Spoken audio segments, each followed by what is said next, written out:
Thought I'd take you for a little walk on our road. It's such a beautiful day. We haven't seen much sunshine lately, so I just thought I'd get out and enjoy it and take you with me. I'm just leaving the house and going past where the art shed will be, and I'll show you that in more detail in a moment because there's been progress, which is very exciting. I'm going to walk further along because we have a lovely old tree here, and I have shown you this before, and it's my favourite thing. This one is pretty old, probably about 150 years old. It has a lot of dead branches, but up the top it is still green, so it's a survivor. And we've got a couple more trees that are that age too, but this one that I'm going to take you to is probably about 200 years old. And when you think that that takes us back to around 1826, that's quite a long time ago. So I'll just walk along and we'll just have a look as we go. So this side of the road is part of our property, and so is this side. And we have quite a lot of eucalypts, banksias, which are native to the area, lamandra, which is that reedy type of bush you can see, bracken fern of course, and this is a tree here that loses a lot of bark. You can see it's all piled up on the ground here, and the bark makes great firelighters, and the trunk underneath the bark is just beautiful. Just love that. This one also has some dead branches, but it is still green at the top. Probably also about 150 years old. This is part of the old fence. Ian has taken down about 3/4 of it. He did that last summer before he got sick.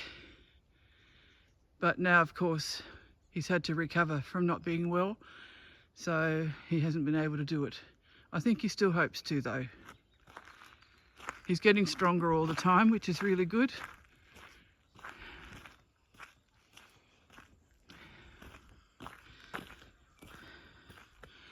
Now you can just see our very big tree.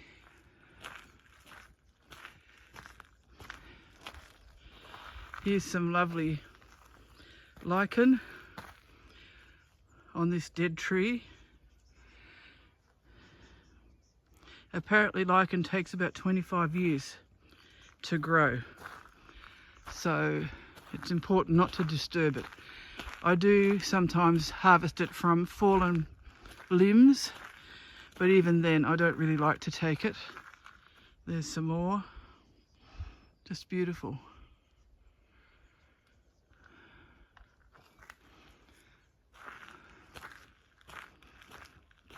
Because it's still quite damp, I won't walk right up to this tree, but I will go as close as I can and maybe zoom in. But this is it. You can just see some very big limbs that fell out of it a few years ago, and Ian has been hoping to get someone to cut that up for us for firewood. But you can see by its trunk how big it is, and just from side to side looking this way, I would say it's about 8 feet, so the circumference must be quite something. And we're nearly at our boundary, looking into the neighbour's property, and then through the trees there is part of Mount Elephant.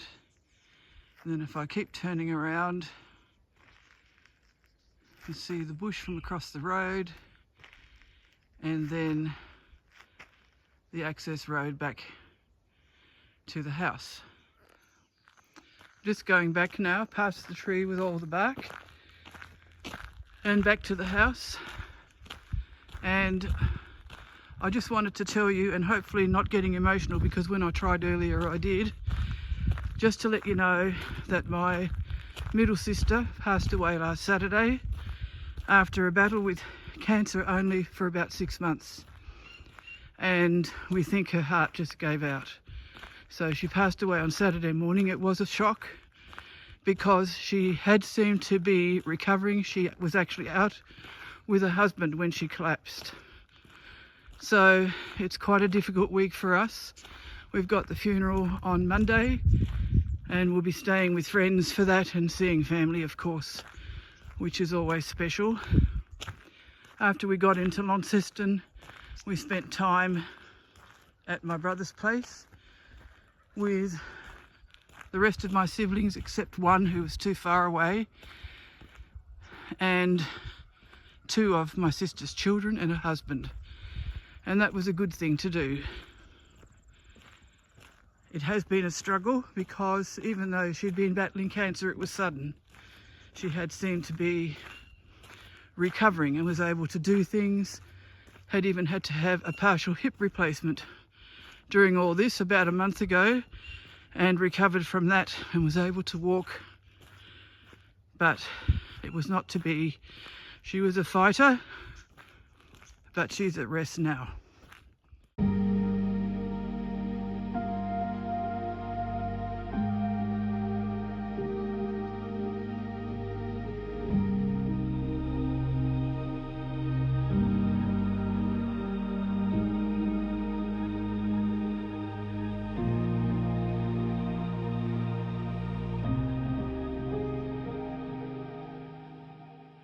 So here we are at the art shed site, and you can see since last week there's been a lot done. Ken has a special machine which makes holes, and then Ian has been enlarging them a little bit because the machine wasn't making them quite big enough. So you can see that they're ready to, almost ready I should say, to pour the footings. So a cement truck will be coming sometime soon, after next week I guess, to do the pour. They're going to do half of it first and then the other half. Developments are happening, and it is good to be alive on a day like this.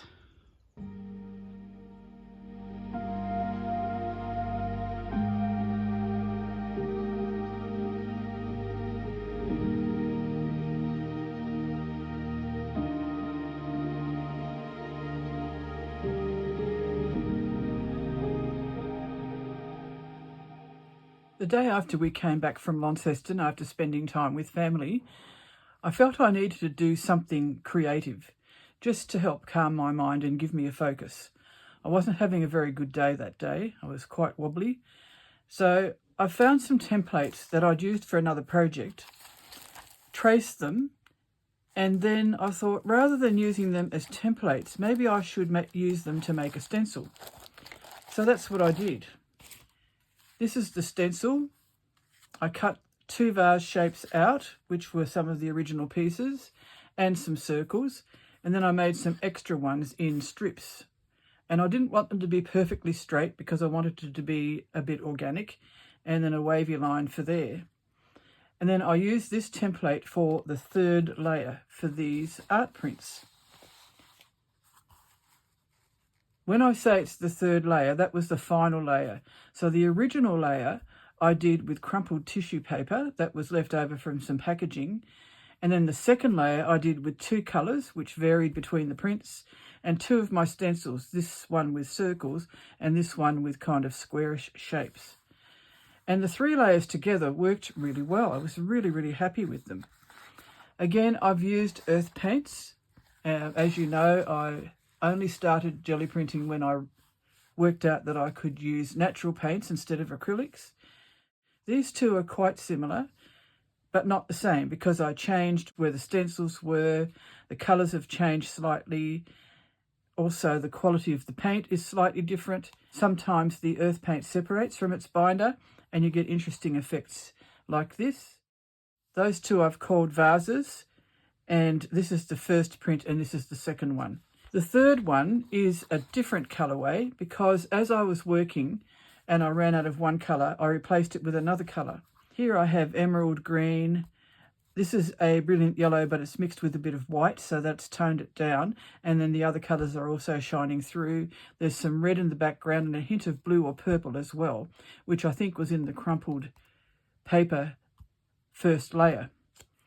Then here I've used some white but some blue mixed with it, so it made a kind of a cyan or pale aqua colour, which I really like as well. So these are the unexpected things that can happen. I don't clean my brayer except on a roll-off sheet, and I don't clean the jelly plate in between prints when I do a run like this. So I did a run of 7, and the other 4 I will do more to at some point. But these 3 I felt were complete in themselves. I have made these available as downloadable scans so that you can either use them for your own artwork as collage or whatever, or print them out for your decor in your home. There are 2 choices. One is high resolution and one is medium resolution. The high resolution is 600 dpi, the lower resolution is 300 dpi. And the price changes, of course, also. The 600 dpi is suitable if you want to, for example, frame the artworks and have some of my work in your home. The 300 dpi is if you would like to use it, for example, in collage, in textile art, for journaling, and so on. I did have some feedback a little while ago when I mentioned this idea that people would really love to use some of my jelly prints as elements of their own artwork to stitch into or whatever. So you can print these onto cloth, you can print these onto paper, whatever you decide to do. The only thing I'm asking you is to remember that the artwork is copyright to me. It is my intellectual property, but I'm giving you permission to either use it to decorate your home or to use in your art. And I've just put a little bit about that in the description in the online shop. If you decide to purchase one of these, you will get an automatic email with how to download your art print. You do need to make sure that your internet speed and your device that you download the art prints onto can handle the high downloads. So most people now have fast internet and computers or phones or tablets that will actually handle big files and are able to download them. But it might be a good idea if you're unsure to just check that. If you don't know how to check that yourself, just ask somebody who is computer savvy who might be able to help you. I also made my Afterglow series available as downloads. There are 4 different ones of those, and again they have the 2 options: a high res download of 600 dpi or a medium res download of 300 dpi. The other 2 that I plan to do in the near future are these, which inspired my Frescoes series. As you know, I have a tutorial about how to do jelly printing inspired by ancient frescoes, and these were 2 of the ones that I did that led me down that track. So they will be available soon. If I get them done in time for when this video is finished, you'll be able to access them also. I just have to fiddle around with a little bit because fitting it into the printer bed, or where the glass is, was a bit tricky. And I had one go and it wasn't quite successful. So I'm going to give it another go. I know the feedback I had was really positive and encouraged me to give this a try. I've never done this before. Hopefully I've ironed any possible glitches out that there might be. But as I said, just make sure that your internet speed and your devices are able to handle the larger files. Otherwise, the medium resolution files should be fine.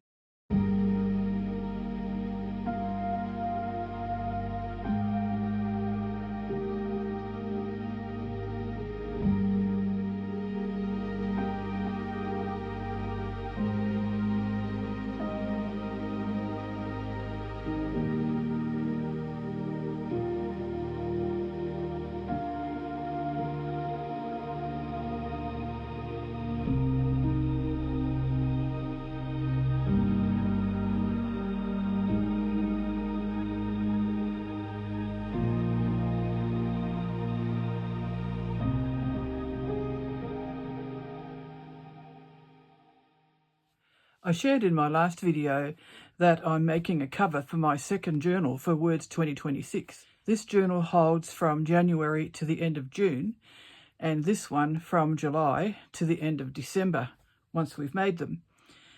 And I thought I was finished. I'd done a lot of stitching, including seed stitch and running stitch on the back as well.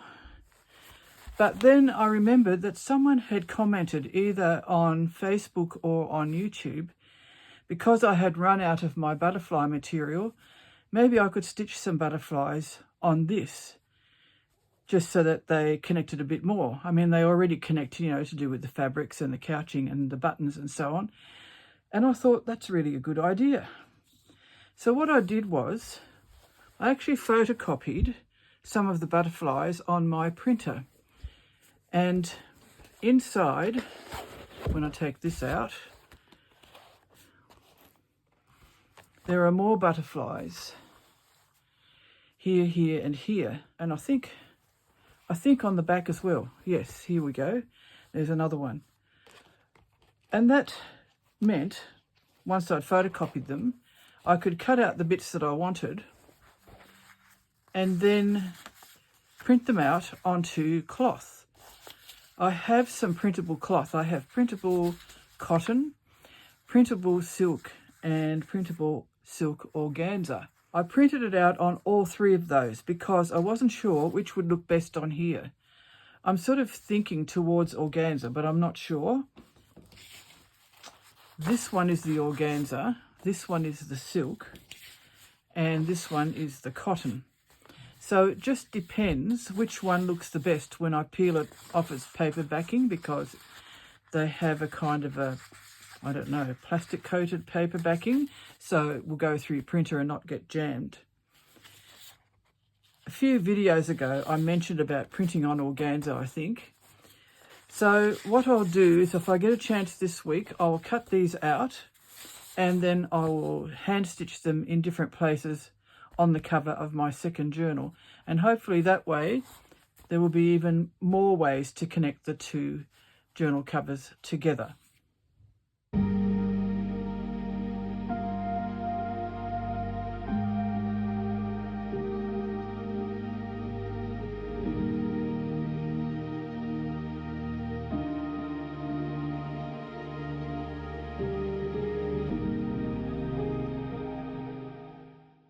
The word that I pulled out of the pot last week, which was week 28, was neutral. And I started to put something together with some of my naturally dyed fabrics. I think there's a combination of cotton and linen here, because I felt that they were neutral and they're certainly soft and subtle kind of colours. And I nearly finished basting it together. You can see my needle and thread are in it. And then we got the news about my sister. And even though I took this with me, I just couldn't continue because I needed to try and think of what stitching and so on I was going to do, and my brain just wouldn't let me do it. So instead I worked on my cover, and that was really good. It was really great to just work on it because I knew what I was doing there. Next week I hopefully will have 2 squares ready for you, neutral and the one that I pull out from the pot today, ready for this coming week.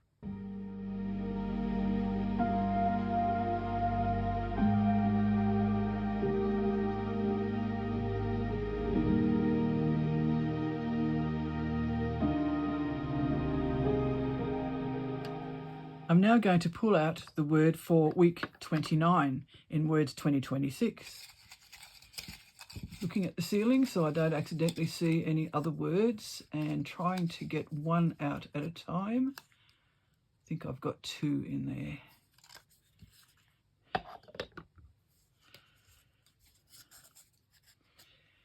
Here we are. The word is depth. Now, of course, the word depth comes from the word deep, and deep can be quite literal. For example, after all the rain that we've got, we have some very deep potholes, not just in our access road, but even in the highway in some places, and we really had to avoid some when we were travelling to and from Launceston the other day. Depth can also mean depth of colour. So sometimes we think of, say, deep purple or deep red as having a lot of depth, And that could be one way to go also. It can also mean depth in how you're feeling, depth in someone's personality, various meanings like that as well that are not so literal. I was quite pleasantly surprised, and I shouldn't really be surprised. I was very pleased, that might be a better way to put it, to see the wonderful ideas that you came out with for the word neutral. And it was just amazing. It wasn't just the colours, it was all sorts of things. And have fun with this, and I look forward to seeing what you make with it.